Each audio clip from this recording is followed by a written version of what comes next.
Welcome back to Mining Stock Daily. Ian Wagner here with a corporate update from our friends at Scorpio Gold. Scorpio is a gold developer in Nevada, currently developing the Manhattan Gold District. They have a previously published maiden resource estimate of 740,000 ounces of gold and are planning 50,000 meters of drilling in calendar 2026. They are listed on the TSX Venture under the symbol SGN. And I would note we have covered the Scorpio story for some time. So any new listeners, I'd encourage you to go back to listen to previous episodes where you can listen to kind of the foundational moves that Zayn and his team have done. Zayn Kalyan, the CEO of Scorpio Gold, joins us today to talk about new drill results from Manhattan. Zayn, good to see you. Welcome back to the podcast. No, great to be here, Ian, and thanks for the time. Absolutely. A lot has happened since we spoke in mid-May. You guys have put out, I think, at least 3 press releases covering drill results at Manhattan and specifically along Black Mammoth there and Goldwedge. Maybe just take that 10,000-foot view and kind of tell us what's been going on the ground, what you guys have been seeing, and more importantly, what you've been drilling.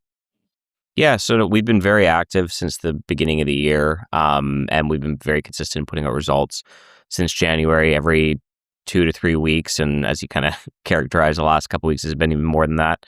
And I'd like to say that going through to the end of this year, we'll continue that same cadence. So we'll be very consistent in putting out results at least every 2 weeks, and realistically, probably every week is kind of our target. With the 3 drills we have going, we're able to kind of deliver results very consistently. And I think it's the catalyst that the market needs to see, that we are actively building ounces on this project and working towards our goals, which we've characterized as being 2 million ounces at the end of this year. So we've drilled 27,000 meters year to date, and our target is 50,000 meters in calendar 2026. So it'll be just over 60,000 meters total between 2025 and 2026. And combined, our goal is to scale the resource from 740,000 ounces at 1.26 grams per ton to 2 million ounces at north of a gram per ton is our core target. And so far, we feel that we are working to towards those goals pretty actively and successfully. We've been the drill bit's been very kind to us over the last even 8 weeks specifically, and we just have to keep that same cadence going. Let's jump into some of the specifics there and kind of what you guys have found recently in the last 3 to 4 weeks. So let's start at Black Mammoth, right? You guys drilling in there, and you're seeing continued mineralization in those volcanic tuffs, right? And that was when we spoke in May. That was kind of new, I think, and kind of a epiphany is probably too strong, but it was a bit of a change in maybe in expectations or understanding. Now that you've drilled more of that, talk about how, I guess, just what you're seeing there, and maybe how that's changing your guys' understanding of what might be there and how you're going to continue to drill that. Yeah, so like we've been between the targets, like we've had a lot of success. I think Zanzibar Trend, Black Mammoth, and Goldwedge are where we're currently focused. It's kind of like an overarching structure that is off the main Reliance structure. The Reliance structure runs right into the middle of Goldwedge and then runs north into Black Mammoth. And then Zanzibar is kind of a splay off of that. And Zanzibar Trend has been a new area where we've seen some really great high-grade intercepts, 3.44 over 49 meters probably being the main highlight of that area. And Zanzibar, I think, represents for us a 200,000 to 300,000 ounce target. We're very happy with the results there thus far. We're about halfway through the 300 meters of strike that is unexplored. So we've drilled around 150 meters of that, and we're should be through the other 150 meters here pretty quick by the end of June. And then going into Goldwedge has a lot of opportunity. It is one of the highest grade parts of the existing resource. There are open areas and infill areas that have a lot of potential to be additive to the resource, and that's where we've been drilling. And then as you step out to Black Mammoth is the first, call it distal historic resource that we've been focused on. There's 18 vertical holes drilled on the other side of the Black Mammoth target historically. And where we're drilling today, right in the middle of Black Mammoth, we've been very encouraged by the results that we've seen thus far, especially because we don't have a lot of data. So we've drilled, I think, 8 to 9 holes there as of today, and we've hit mineralization in at least 5 of them. Mhm. on fairly decent intercepts, like wide intercepts, which is great for call out a virgin area that didn't have a lot of historic exploration, and we've been able to kind of continue that same cadence.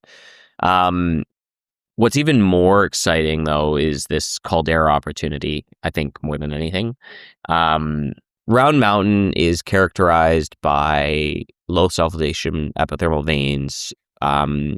That sit in this collapsed caldera structure. And within the collapsed caldera, there's this fill of this volcanic tuff, which is basically ash flow. And that tuff at Round Mountain is very porous. So when you have the structure of these veins, you get blowout of grade into the tuff, and you get wide dissemination in the tuff, which is very unique.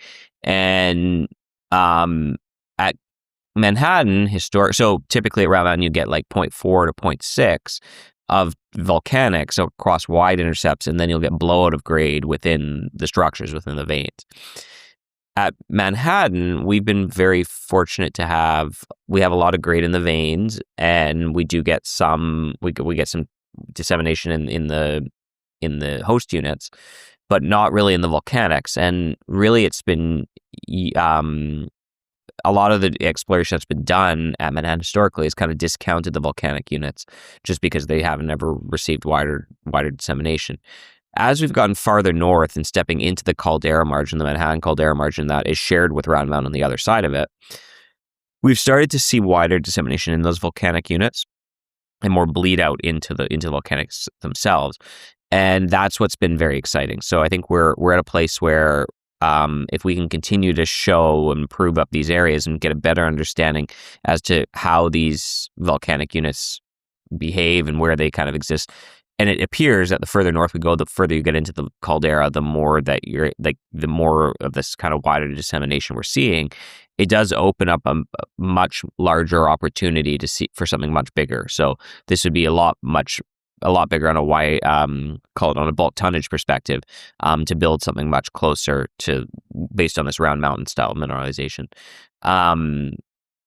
The best intercept in those volcanics, from my perspective, is the 0.6 over 60 meters that we got on one of the Black Mammoth holes, and we put that out about a month and a half ago.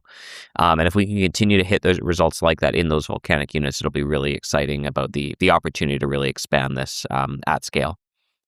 For people who aren't, looking at your presentation or understand quite the land package, maybe just kind of describe a little bit further how Black Mammoth and Goldwedge connect to that, to Zanzibar, to the Reliance Trend, because you're also seeing in Goldwedge, right? You're seeing mineralization within the volcanics there as well, kind of along the caldera margin. What does that say, or how is that further accretive or additive to kind of your understanding of this proof of concept, so to speak, that sort of that Round Mountain mineralization exists there? Yeah, so it's all that same area, like like that main Reliance structure running into the caldera margin is where we get this blowout of grade, and that is what you basically get with Goldwedge. And then you have the Zanzibar Trend, which is the splay off that main Reliance Trend at the same area, and then it kind of comes down off the caldera margin. Going into the caldera margin, though, like you're obviously getting these structures running into that margin, and that's where you're getting even further blowout of grade, and that's really what Black Mammoth is. Okay. And so talk to me, I guess, kind of specifically about what you guys found there, that in Goldwedge, where that 65.99 grams per ton gold over 1.16 meters from 250. And you guys noted that kind of provides you this potential proof of concept of the Round Mountain mineralization, but also noted that it opens up approximately 5 square kilometers that maybe had been previously discounted, that now becomes explorable. Why is that? What does that mean? I guess, how does that sort of change your understanding of what's there? Yeah, so all of that volcanic unit that kind of exists to the north, like basically the caldera itself, to the north of Goldwedge, like a lot of exploration and mining had been done along that along the margin, but nothing had really been explored into the caldera itself. And the mapping it's like it's almost like you just get up against a line there, and then it becomes, it goes all into ashfall and all into volcanics. That's a whole new area that can be explored because it was just never drilled because they just thought it was barren. Now that we've been able to confirm, like with that hole that we were able to at Goldwedge, that we were able to kind of get wider dissemination in the volcanics, even that's even a little bit further south than Black Mammoth. It just opens up a whole new area that just really had seen no drilling. And it's kind of interesting because there is some historic workings up there. So there's something to suggest that, like, historically it was mined, but really no one's really drilled it modernly. So that really is the opportunity. Okay. And yeah, you brought up some of the historic workings. I know at Black Mammoth, extensive, but you also noted you guys are starting to review some of the historic core kind of alongside your phase 2 results. And I know as you build out towards that 2 million ounce that you have those historic resources that need to be sort of modernized, so to speak. Sort of what are you expecting to find or hoping to find with some of those historic core? Is it just a matter of just kind of modern drilling and putting it in context with the new data? Yeah, basically, like, I think even in these volcanics are kind of an opportunity too, right? Like, you typically would have looked at this core and you would have seen the volcanic units, and they would have said, okay, yeah, this is nothing worth sampling. So a lot of this core was selectively sampled when Scorpio mined or drilled it historically back in 2018 or 17 to 18. So we see some potential there. We see that there may be some potential to resample. We have been resampling this core just to really get a better understanding of it. I think the other side to that as well is from a geochemical perspective too. So a big part of what we're working on now is obviously the metallurgy, and also helping with structure, and the stratigraphy stack is having a really good understanding of the geochemical signatures of all of the different ore types. And some of these are obviously present within the historic core, especially in the Goldwedge area. So just getting that full multi-element data across the entire set of core and is very valuable to us from a geochemical perspective as well. Okay. So kind of bringing us to kind of present day, you guys have 3 drills on site, is that right? And I know at some point you had talked about even maybe getting up to 5. Like, where are you guys at, and what kind of is the summer plan?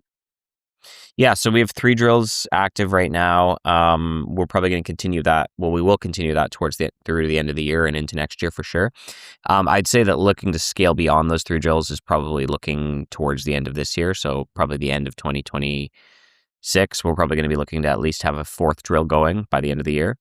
We're also exploring drilling from underground at Goldwedge. So being able to drill the Black Mammoth target from Goldwedge into the caldera and into Black Mammoth is a big priority for us. So that's all in progress. We are pumping out the underground and just kind of getting everything ready so that we can have another drill active there as well. Okay, that's exciting. So you guys have had a lot of drill success, as you noted. The past 8 weeks, you guys have kind of really found your footing, and that the resource update, when it comes, will kind of be that milestone that converts drilling success into, maybe investor value. You guys are more than halfway through the program. What are you thinking at all about a timeline for an updated MRE? Too soon to think about that, or how are you kind of even, approaching that? Yeah, we've been weighing the options on that. I think ultimately it's like, given our target and what we've kind of indicated to the market of this 2 million ounce target, the end of the year is realistic. So I'd say December, January is probably where we land. And that'll be really the next re-rate opportunity. Yeah. We've talked a lot about this NASDAQ listing, which I think is more of a corporate catalyst, and that's something that's actively in the works today. And then alongside that, just continuing to put out drill results. And then metallurgy will come out with the next pit attack report as well. And that's on track for the end of this year. Okay, excellent. Well, we'll continue to catch up with you as the drill results come back, especially now. Now you guys, you got a lot of targets and you got a lot of exciting things going on there. So we'll leave it there for today, and then just catch up with you again soon, Zayn. Great. Thanks, Ian. Appreciate the time. Yeah, thanks so much for coming by. That is Zayn Kalyan, CEO of Scorpio Gold. They are listed on the TSX Venture under the symbol SGN. The information presented should not be considered investment advice. Mining Stock Daily and its affiliates are not responsible for any loss arising from any investment decision in connection with the material presented herein. Please do your own research or speak with a licensed financial representative before making any investment decisions.